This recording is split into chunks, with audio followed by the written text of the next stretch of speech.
ƙasashen ƙetare kuma ƙasar Saudiyya ta jagoranci ƙasashen gabas ta tsakiya wajen taya Masoud Pezeshkian murnar lashe zaɓen shugaban ƙasar cikin wani yanayi mai ban mamaki.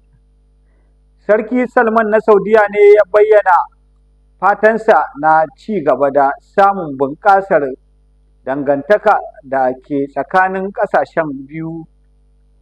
Ita ma haɗaɗɗiyar daular Larabawa da ƙasar da sarakunan Qatar da Kuwait da kuma Sarki Bahrain da sun miƙa nasu saƙon taya murnar.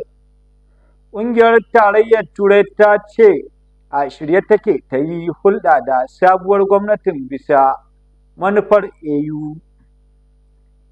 Ministan Pezeshkian mai ra'ayin kawo sauyi ya samu nasara ne da tazara mai yawa.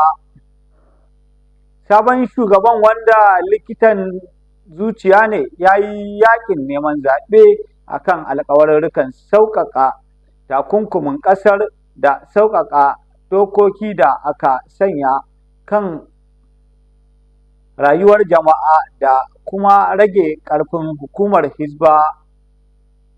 Yanzu kuma sai rahoton hasashen masana yanayi.